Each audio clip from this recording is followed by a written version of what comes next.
England में मध्य युग यानी मिडिल एजेस बहुत बड़े बदलाव का समय था।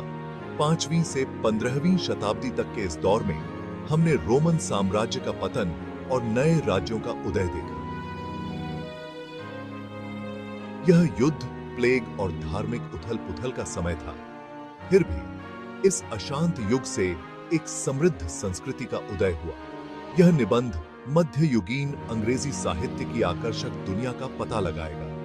हम सदियों पहले लोगों को मोहित करने वाली कहानियों, कविताओं और नाटकों को खोजने के लिए समय के साथ यात्रा करेंगे। मध्ययुगीन काल केवल शूरवीरों और महलों के बारे में नहीं था। यह महान बौद्धिक और कलात्मक उत्थान का भी समय था। ईसो सत्य अंग्रेजी इतिहास और भाषा में एक महत्वपूर्ण मोड़ था। विलियम द कॉन्करर के नेतृत्व में नॉर्मन विजय ने हेस्टिंग्स के युद्ध में अंग्रेजों की हार देखी। इस जीत का अंग्रेजी संस्कृति पर गहरा प्रभाव पड़ा, जिसमें साहित्य भी शामिल था। उत्तरी फ्रांस से आए नॉर्मन्स अपने साथ अपनी भाषा नॉर्मन फ्रेंच लेकर आए। लैटिन से जुड़ी यह भाषा शासक वर्ग की भाषा बन गई। एक समय के लिए अंग्रेजी को दरकिनार कर दिया गया, जिसे सामनीकी की सीम न कहा गया, जिसे आम लोगों की भाषा माना जाता है। हालांकि भाषा एक जीवित चीज है जो लगातार विकसित हो रही है। पुरानी अंग्रेजी, विजय से पहले बोली जाने वाली भाषा, और नॉर्मन फ्रेंच के बीच बातचीत के परिणाम स्वरूप एक आकर्षक भाषाई संलयन हुआ। यह नई भाषा, मध्य अंग्रेजी, धीरे धीरे प्रमुख भाषा के रूप में उभरी। मध्य अंग्रेजी, चौसर और उनके समकालीन लोगों की भाषा आधुनिक कानों को थोड़ी अजीब लग सकती है। यह भाषाई प्रयोग का समय था, क्योंकि पुरानी अंग्रेजी और नॉर्मन फ्रेंच के शब्द और व्याकरण आपस में मिल गए थे। एक ऐसी भाषा की कल्पना करो जहां नाइट पुरानी अंग्रेजी से और शेवलिये फ्रेंच से साथ साथ मौजूद थे। इस भाषाई मिश्रण ने मध्य अंग्रेजी को एक अनोखा स्वाद और लचीलापन दिया।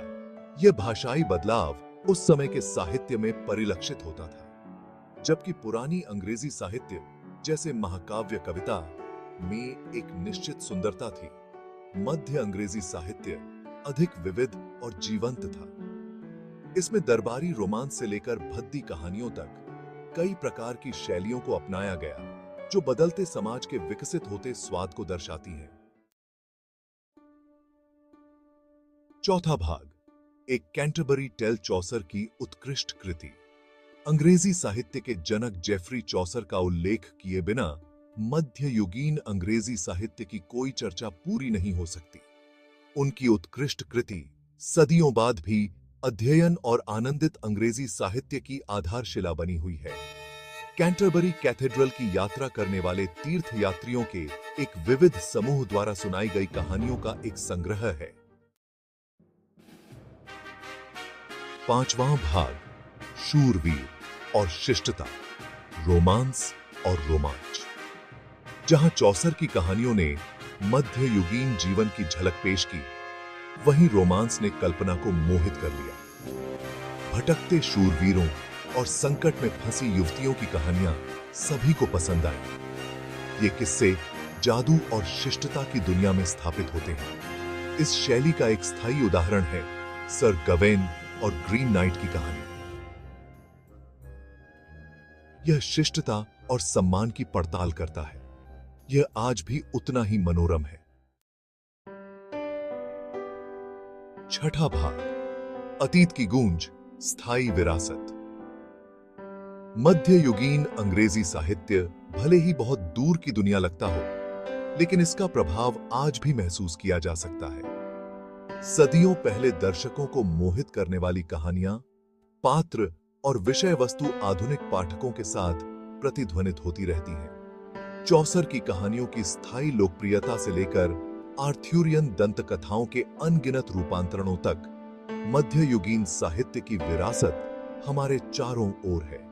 इन कृतियों का अन्वेषण करके हम न केवल अतीत की बल्कि खुद की भी गहरी समझ हासिल करते हैं।